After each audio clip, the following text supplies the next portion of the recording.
Hello everyone, આજે હું તમારી સાથે શેર કરીશ એકદમ નવા પ્રકારના cheese garlic dhokla. Instant variety છે. ન તો આમાં તમારે કોઈ બેટર ફર્મેન્ટ કરવાનું છે, ન તો કોઈ દાળ પલાળવાની છે. પિઝા, પાસ્તા, ગાર્લિક બ્રેડ બધું જ ભૂલી જશો. 10થી 15 મિનિટમાં બનીને તૈયાર થઈ જાય છે. એકદમ સોફ્ટ, ચીઝી અને બટરી બનશે. તો ચલો શરૂ કરીએ. મિક્સિંગ બોલમાં લેશું 1 કપ સૂજી. મેં અહીંયા બોમ્બે રવો લીધો છે, એનાથી એનું ટેક્સચર ખૂબ જ સરસ આવશે. સૂજીથી બનાવેલો નાસ્તો હંમેશા હલકો ફૂલકો હોય છે. સૂજીને મિક્સિંગ બોલમાં લઈ લેશું. હવે એ જ કપના માપથી અડધો કપ દહીં લેશું. ફ્રેશ દહીં લેવાનું છે, ખાટું ન હોવું જોઈએ. હવે એમાં એડ કરશું સ્વાદના અનુસાર મીઠું. એડ કરશું બારીક કટ કરેલું લસણ. અહીંયા હું બનાવી રહી છું ચીઝ ગાર્લિક ઢોકળા. 8થી 10 લસણની કળીઓને બારીક સમારીને લીધી છે. ક્રશ કરેલા આદુ અને મરચાંની પેસ્ટ લેશું.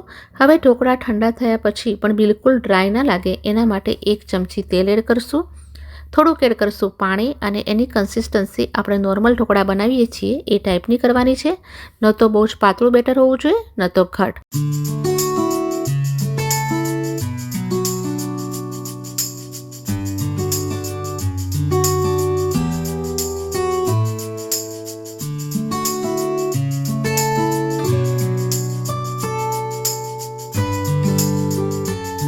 તો જુઓ, આ રીતની રિબનની જેમ ચમચામાંથી ડ્રોપ થવું જોઈએ. હવે આને રાખશું 5થી 10 મિનિટ માટે રેસ્ટ પર, જેથી એ એકદમ સરસ રીતે સેટ થઈ જાય અને ફૂલી જાય. તો જ્યાં સુધી બેટર રેસ્ટ કરી રહ્યું છે ત્યાં સુધી આપણે બીજું કામ કરી લઈએ. આ રીતની સ્ટીલની પ્લેટ લઈ લેશું અથવા તો સ્ટીમર પ્લેટ લેશું. પ્લેટમાં 2થી 3 ડ્રોપ્સ તેલ નાખી અને એકદમ સારી રીતે ગ્રીસ કરી લઈએ.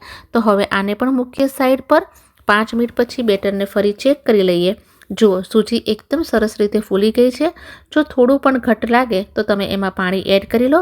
હવે ઢોકળાને ફૂલવા માટે એમાં એડ કરશું ઈનો ફ્રૂટ સોલ્ટ, 1 નાની ચમચી જેટલો. અને ફ્રૂટ સોલ્ટ ના હોય તો અડધી ચમચી ખાવાનો સોડા પણ યુઝ કરી શકો છો.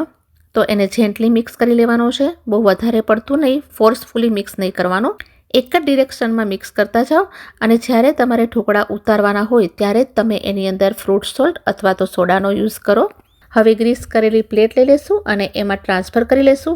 હાથેથી ટેપ કરીને એક સમાન લેવલમાં કરી લઈએ. હવે એને સ્ટીમ કરવા માટે સ્ટીમરમાં મૂકી દઈએ. મેં પાણી પહેલેથી જ ગરમ કરવા માટે મૂકી દીધું હતું. આ સ્ટેજ પર ધીરેથી પ્લેટને પ્લેસ કરશું. નીચે કોઈ સ્ટેન્ડ કે રેક મૂકી દેવાનું અને આ રીતે સંભાળીને પ્લેટ મૂકી દેશું. હવે મીડિયમ ફ્લેમ પર 8 મિનિટ માટે એને સ્ટીમ થવા દેશું. બહુ વધારે ટાઈમ માટે પણ નહીં. 8 મિનિટ થઈ ગઈ છે, ચેક કરી લઈએ. પણ તમને આ ઢોકળા ફૂલેલા નહીં લાગે. પણ પાછા એને આપણે 1થી 2 મિનિટ માટે મૂકશું તો એ સરસ ફૂલીને બહાર આવશે. અત્યારે આપણે એને ઓલમોસ્ટ કૂક કરી લીધા છે. હવે એની ઉપર એડ કરશું ચીઝ. તમે ચીઝનો ક્યુબ કે સ્લાઇસ કોઈ પણ યુઝ કરી શકો છો અને કોઈ પણ બ્રાન્ડનું ચીઝ પણ લઈ શકો છો. બસ ચીઝને આ રીતે ઉપરથી ખમણી લેશું. કેટલું વધારે કે ઓછું તમારી પસંદગીના પ્રમાણે ગ્રેટ કરી લો. ખાવામાં ચીઝી લાગવું જોઈએ. અને પાછું એને 1થી 2 મિનિટ માટે સ્ટીમ થવા માટે મૂકી દેશું. ચીઝ પૂરું સરસ રીતે મેલ્ટ થઈ જાય એના માટે હું ફરીથી ગેસની ફ્લેમ ઓન કરીને એને મેલ્ટ થવા માટે મૂકી દઈશ. હવે બનાવશું ફ્લેવરફુલ બટર. એના માટે તડકા પેનને ગેસ પર મૂકી દેશું. એડ કરશું 1 મોટી ચમચી ભરીને બટર. બટરને હલકું જ ગરમ થવા દેશું અને એમાં એડ કરશું ચોપ્ડ લસણ 1 ચમચી ભરીને. 1 નાની ચમચી એડ કરશું ચીલી ફ્લેક્સ અને થોડીક ફ્રેશલી કટ કરેલી કોથમીર એડ કરશું. સારી રીતે મિક્સ કરી લેશું. તો જુઓ, આપણું ગાર્લિક બટર બનીને રેડી થઈ ગયું છે. અને અહીંયા જુઓ, આપણા ચીઝ ગાર્લિક રવા ઢોકળા પણ બિલકુલ તૈયાર છે. એકદમ સરસ ચીઝ મેલ્ટ થઈ ગયું છે અને સેટ પણ થઈ ગયું છે. અને તમે જોઈ શકો છો કે ઢોકળા પહેલાં કરતાં ખાસ્સા ફૂલી ગયા છે. તો હવે એને બહાર નીકાળી લઈએ. ગરમ ગરમ ઢોકળા પર ફટાફટ લગાવશું આપણું ગાર્લિક ફ્લેવરવાળું બટર અને આ રીતે હલકું સ્પ્રેડ કરી લેશું.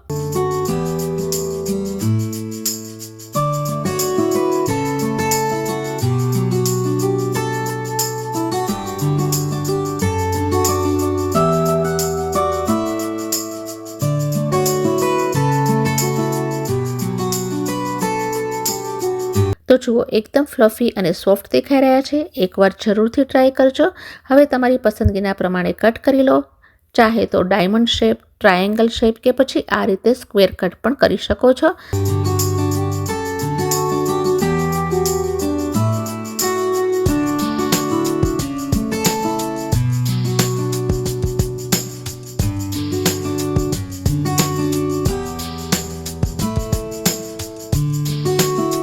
અને આ જુઓ, ચમચો અડાડતા સાથે જ બધા ઢોકળા ઉઘડી રહ્યા છે.